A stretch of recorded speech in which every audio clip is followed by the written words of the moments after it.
રાયબરેલીમાં રાહુલ ગાંધીએ વિવાદિત નિવેદન આપ્યું। પીએમ મોદી અને અમિત શાહ પર વિવાદિત ટિપ્પણી કરી। રાહુલ ગાંધીના નિવેદન પર ભાજપ લાલઘૂમ। એક બાદ એક ભાજપ તરફથી પ્રતિક્રિયાઓ અને પ્રહારો થઈ રહ્યા છે।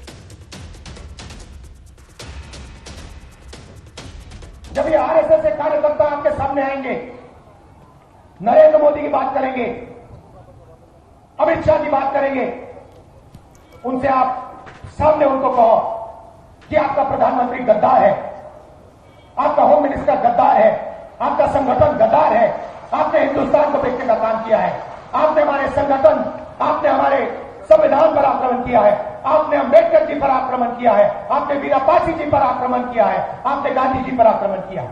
खुल के उनसे कहिए। રાહુલ ગાંધીના વિવાદિત નિવેદન બાદ ભાજપ આકરા પાણીએ। ભાજપના રાષ્ટ્રીય અધ્યક્ષે રાહુલ ગાંધી પર આકરા પ્રહાર કર્યા।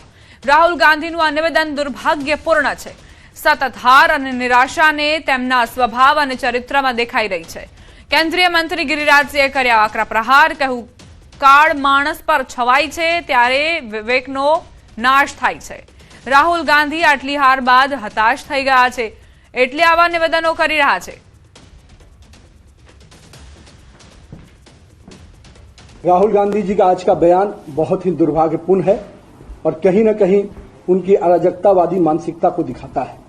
मैं मानता हूं कि भारतीय राजनीति में जहां सूचिता, सामाजिकता और कहीं न कहीं एक दूसरे को सम्मान देने की प्रक्रिया है, उसमें उनका यह बयान बहुत ही दुर्भाग्यपूर्ण है। मैं मानता हूं कि लगातार हो रही हार, निराशा कहीं न कहीं उनके स्वभाव और उनके चरित्र में दिख रहा है और यही हताशा और निराशा आज उनके इस सब तरह के शब्दों के बयान आ रहे हैं।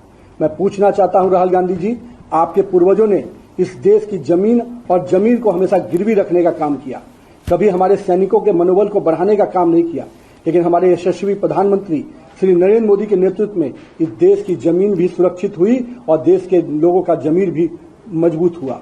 देखिए, राहुल गांधी फ्रस्ट्रेशन में, सत्ता का फ्रस्ट्रेशन है, सत्ता ना मिलने के कारण फ्रस्ट्रेशन है। वो मोदी जी को गाली नहीं दे रहे हैं, देश को गाली दे रहे हैं। अगर वो 5 दिन के दौरे पर 5 देश गए हैं भारत को मजबूत करने के लिए, अगर 3 करोड़ गैलन यहां स्टॉक होगा यूएई से, $5 बिलियन आएगा इन्वेस्टमेंट, देश को मजबूत करेगा कि कमजोर करेगा? अगर $100 बिलियन इन्वेस्टमेंट आएगा नॉर्वे से, तो देश को कमजोर करेगा कि मजबूत करेगा? राहुल गांधी आज देश के लिए काल मनुज पे छाता है, पहले विवेक मर जाता है, इनका विवेक ही मर चुका है। ये मोदी जी को गाली नहीं दे रहे हैं, देश को गाली दे रहे हैं। રાહુલ ગાંધીના નિવેદન પર રાજ્યના નાયબ મુખ્યમંત્રીએ પણ આકરા પ્રહાર કર્યા। કહ્યું, રાહુલ ગાંધી અને સંવિધાનને શું લેવા દેવા? સંવિધાનની બુક લઈ ફરે છે, તેમાં એક પેજ અંગે પૂછો તો ખબર નહીં હોય। રાહુલ ગાંધીને ને સંવિધાનને શું લેવા દેવા? હાથમાં ચોપડી લઈ લઈને ફોટાઓ પડાવવા સિવાય સંવિધાનના કોઈ એક પાનાનો કોઈ પ્રશ્ન પૂછી લેશો તો બધી પોલ ખુલી જશે। જેને દેશભક્તિ જોડે કઈ લેવા દેવા જ નથી, હવે એ વાત કરવાના। રાહુલ ગાંધીએ જે રીતે રાયબરેલીમાં નિવેદન આપ્યું છે, મને લાગે છે કે દેશમાં 100 કરતાં પણ વધારે ચૂંટણીઓ હાર્યા પછી જે પ્રકારની હતાશા રાહુલ ગાંધીમાં છેલ્લા વર્ષોમાં દેખાય છે, એનું આ પરિણામ છે। કોંગ્રેસ નેતા રાહુલ ગાંધીના નિવેદન પર ભાજપના વરિષ્ઠ નેતા અનુરાગ ઠાકુરે વળતો પ્રહાર કર્યો। ભારતના સંવિધાનને તોડવાનું કામ હંમેશા કોંગ્રેસ અને ગાંધી પરિવારે જ કર્યું છે। लोकतंत्र की हत्या और संविधान को कुचलने का काम 1975 में इंदिरा गांधी जी ने इमरजेंसी लगाकर किया था, और जो लाल किताब वो हाथ में लेकर घूमते हैं, जिसको संविधान वो कहते हैं, उसके प्रीफेस और फॉरवर्ड यानी कि उसकी प्रस्तावना में कहा गया है कि अगर भारत को और भारत के लोकतंत्र को किसी ने बचाया और भारतीयों को बचाया तो बाबा साहब अंबेडकर के संविधान ने बचाया। और ये इस परिवार और पार्टी की पुरानी आदत रही है कि आरएसएस को गाली निकाल दो, अब शब्द बोल दो। લોકસભાના દંડક વલસાડ ડાંગના સાંસદ ધવલ પટેલે રાહુલ ગાંધી પર આકરા પ્રહાર કર્યા. કહ્યું, રાહુલ ગાંધી પોતાનું માનસિક સંતુલન ગુમાવી ચૂક્યા છે. દેશના વિપક્ષના નેતા અને કોંગ્રેસના સુપ્રીમો એવા રાહુલ ગાંધીએ દેશના પ્રધાનમંત્રી નરેન્દ્ર મોદી સાહેબ અને દેશના ગૃહમંત્રી અમિત શાહ સાહેબ વિશે જે અભદ્ર ટિપ્પણી કરી છે અને ગદ્દાર કહીને સંબોધન કર્યું છે, એ એમની માનસિકતા બતાવે છે. અને એ પણ બતાવે છે કે રાહુલ ગાંધીનું માનસિક સંતુલન પૂરી તરીકે ગુમાવી ચૂક્યા છે.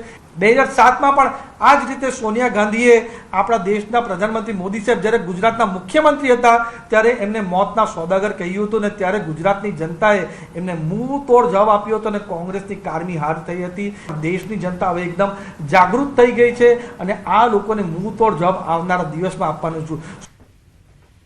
ગુજરાત વિધાનસભાના નાણાકીય અને બિન નાણાકીય કામોની દેખરેખ માટે વિવિધ સમિતિઓની રચના કરવામાં આવી છે.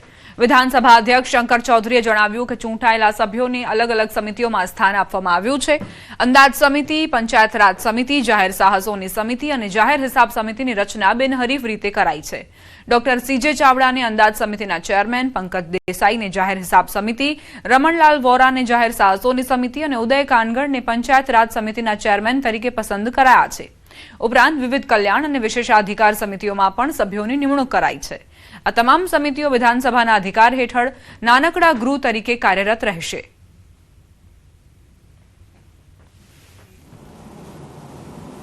એક નાનકડા ગ્રહ તરીકે સાતત્યપૂર્ણ જ્યારે ગ્રહ ન ચાલતું હોય ત્યારે પણ આ કામ કરી શકશે. સમિતિને સરકાર પાસેથી કોઈપણ પ્રકારની માહિતી, કાગળો મંગાવવા અને તેને તપાસવાનો અધિકાર તેમને મળે છે. તે સિવાય બહારની કોઈપણ વ્યક્તિને પણ સાક્ષી તરીકે બોલાવવાનો અધિકાર સમિતિને થાય છે.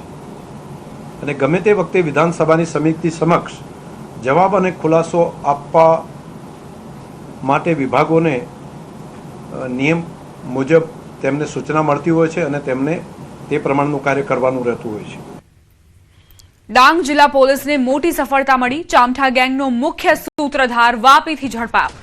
આરોપી 3 રાજ્યમાં 22 જેટલા ઘરફોડ ગુનામાં વોન્ટેડ હતો.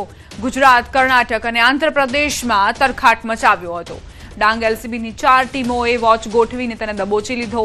પકડાયેલા આરોપી સંદીપ ઉર્ફે અર્થવેદ રાઠોડ મહારાષ્ટ્રના પુણેનો રહેવાસી છે.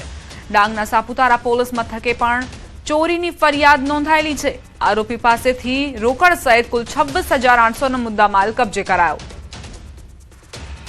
LCB ક્રાઇમ બ્રાન્ચ ડાંગ આવા દ્વારા એક ચામઠા ગેંગના મુખ્ય સૂત્રધાર આરોપીની ધરપકડ કરવામાં આવી છે.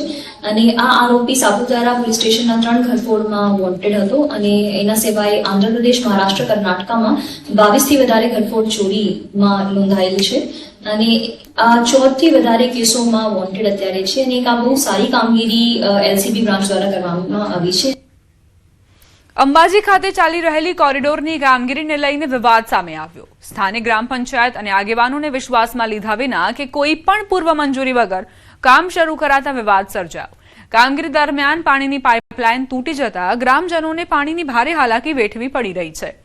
ઉપરાંત જૂના નાકા વિસ્તારનો મુખ્ય માર્ગ સંપૂર્ણ બંધ થઈ જતા સ્થાનિકોમાં ભારે રોષ જોવા મળી રહ્યો છે.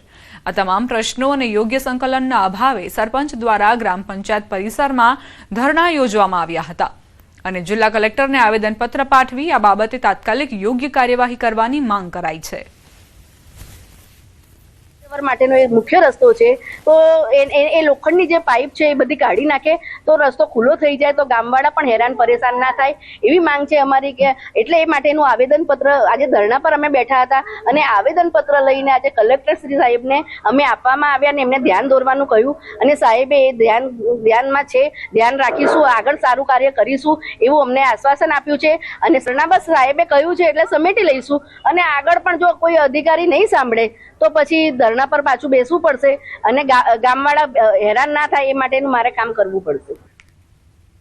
મહેસાણામાં આગામી ચોમાસાને ધ્યાનમાં રાખીને જિલ્લા વહીવટીતંત્ર દ્વારા આગોતરી તૈયારીઓ તેજ બનાવવામાં આવી. તંત્ર દ્વારા જાહેર માર્ગો અને ખાનગી મિલકતો પર લાગેલા અંદાજે 200 જેટલા મોટા અને જોખમી હોર્ડિંગ્સની ઓળખ કરીને સંબંધિત એજન્સીઓને નોટિસ ફટકારવામાં આવી.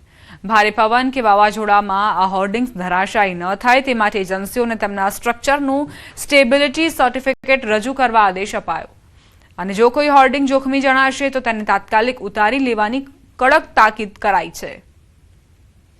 એ પ્રી મોન્સૂનની કામગીરીના રૂપે અમે દર વર્ષે ચોમાસા પહેલા આ લોકોને નોટિસ આપતા હોઈએ છીએ અને એમને એવું કહેતા હોઈએ છીએ કે તમારું જે સ્ટ્રક્ચર છે એની સ્ટેબિલિટી શું છે એનું સર્ટિફિકેટ રજૂ કરો અને ભયજનક જે હોર્ડિંગ્સ કે બેનર્સ છે એને ઉતારી લો. એનું કારણ એટલું છે કે ચોમાસામાં કોઈ વાવાઝોડાના કારણે જ્યારે પવનની ગતિ વધારે હોય છે ત્યારે કોઈ અનિચ્છનીય ઘટના ન બને એ અમારો હેતુ રહેલો છે. અને જો અમને આ બાબતમાં અડચણ થશે તો અમે પોલીસની પણ આમાં મદદ લેશું.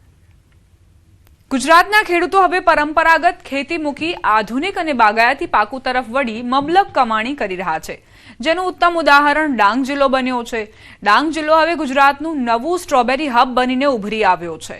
પ્રાકૃતિક ખેતીના સથવારે અહીંના ખેડૂતો સ્ટ્રોબેરીની મીઠાશ વધારી રહ્યા છે અને હેક્ટર દીઠ વાર્ષિક 7 થી 8 લાખ